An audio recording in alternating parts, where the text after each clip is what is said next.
Hello दोस्तों, स्वागत है आप सभी का हमारे चैनल में।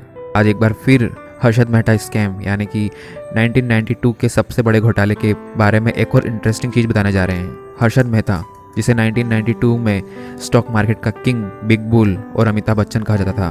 पिछले वीडियो में आपको बताया था कि कैसे 47 की एज में पुलिस कस्टडी में हर्षद मेहता की दिल के दौरे पड़ जाने के कारण उनकी मृत्यु हो गई थी। उसके बाद बहुत से लोगों के मन में यह सवाल था कि आखिर उनकी मृत्यु के बाद उनके भाई अश्विन मेहता, उनकी पत्नी ज्योति मेहता और उनके बेटे की मौजूदा कंडीशन क्या है, वो लोग क्या कर रहे हैं। तो हमने पिछली वीडियो में आपको बताया था। अगर आपने वो वीडियो नहीं देखा तो आप देख सकते हैं। तो दोस्तों, आज हम उनके परिवार के बारे में बात नहीं करेंगे। दोस्तों, 1992 में एक बहुत ही इंटरेस्टिंग कैरेक्टर था, स्वामी जी। दोस्तों, स्वामी जी जो कि हर्षद मेहता की बड़े बड़े पॉलिटिकल कनेक्शन बनाने में मदद कर रहे थे और उनकी आखिरी तक मदद कर रहे थे उनके केसों को सुलझाने में। लेकिन उनके बारे में बहुत कुछ नहीं बताया गया है। आखिर वो कौन थे और अब उनका क्या हुआ, हम आपको इस वीडियो में बताने जा रहे हैं। स्कैम 1992 में जो स्वामी थे वो कौन थे, हर्षद मेहता को धोखा देने के बाद उनके साथ क्या हुआ। सोनी लीव पे जो हमने भी वेब सीरीज देखी है स्कैम 1992, हर किसी को यह जानने की बहुत ही दिलचस्पी है कि आखिर वो स्वामी जी कौन थे और उनका क्या हुआ, जो कि भारत के सबसे बड़े घोटाले में कहीं ना कहीं उनका भी हाथ था। हमने सीरीज में भी देखा है कि कई बार हर्षद मेहता ने मुसीबत के टाइम पर स्वामी जी को फ़ोन लगाया है और हर्षद मेहता केवल वही एक व्यक्ति थे जिन पर अंत तक भरोसा कर रहे थे कि वे उनकी आखिरी तक मदद करेंगे। लेकिन हर्षद मेहता के आखिरी समय में स्वामी जी ने उनको धोखा दे दिया और उनकी कोई मदद नहीं करी। तो दोस्तों, हमने रिसर्च किया है स्वामी जी पर और हमें कुछ आर्टिकल्स मिले हैं और उनके आधार पर हम आपको जानकारी दे रहे हैं। हमें जो जानकारी मिली उसके हिसाब से स्वामी जी चंद्रा स्वामी थे, ज्योतिषी जो कि एक तत्कालीन पीएम पीवी नरसिम्हा राव के करीबी सहयोगी थे और आध्यात्मिक सलाहकार भी थे। सुचिता दलाल को दिए गए हर्षद ने इंटरव्यू में साफ रूप से कहा था कि दिल्ली में उनका कोई एक मददगार है जो उनकी इन सब मामलों में मदद कर रहा है और वो कई बार उनसे बात करते हुए दिखाई भी दिए। सोर्स से पता चलता है कि स्वामी जी का जन्म राजस्थान के बेहरोर में एक साहूकार के यहाँ हुआ था। चंद्रा स्वामी ने एक बार फिर यह दावा भी किया था कि उन्होंने अपना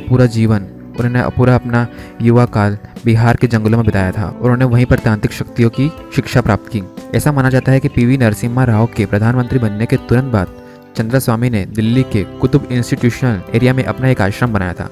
1980 और 1990 के दशक के दौरान चंद्रा स्वामी का भारतीय राजनीति में बहुत ही गहरा प्रभाव था और इस बात में भी कोई दो राय नहीं है कि उनका रिलेशन फॉरेन मिनिस्टर और फॉरेन डिप्लोमेट से था, जिसमें पूर्व ब्रिटिश पीएम मार्गरेट थैचर भी शामिल थे।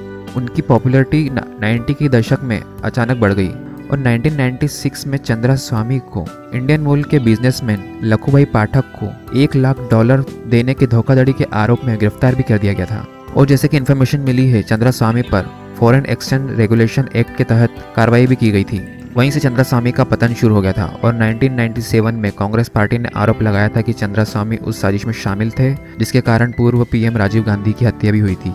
उन्होंने स्पष्ट रूप से कई अन्य बॉलीवुड और हॉलीवुड हस्तियों को, जैसे कि ब्रुनेई के सुल्तान Daud Ibrahim, Hollywood actress Elizabeth Taylor, British PM Margaret Thatcher और आर्म डीलर अदनान खशोगी को आध्यात्मिक सलाह दी थी। लगभग 2 दशकों तक स्वामी जी ने अपने आप को दिल्ली में एक लो प्रोफाइल इंसान के रूप में रखा। चंद्रा स्वामी 2014 में उस समय खबरों में थे जब दिल्ली पुलिस ने एक व्यापारी की शिकायत की जांच की थी। उन्होंने दिल्ली आश्रम में 3 करोड़ रुपए के एक हीरे की, एक डायमंड की चोरी की गई थी और अंत में 2017 में उनके मल्टीपल ऑर्गन फेलियर होने के कारण एक दिल्ली के अस्पताल में उनकी मौत हो गई। लेकिन चंद्रा स्वामी के बारे में आज भी सुनिश्चित कर पाना बहुत ही मुश्किल है कि आखिर वे कौन थे।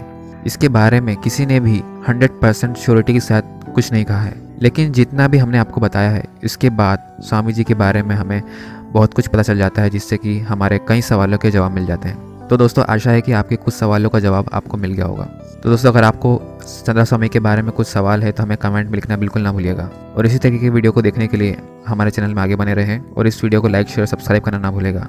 तो मिलते हैं अगले किसी इंटरेस्टिंग वीडियो में। जब तक के लिए धन्यवाद। जय हिंद।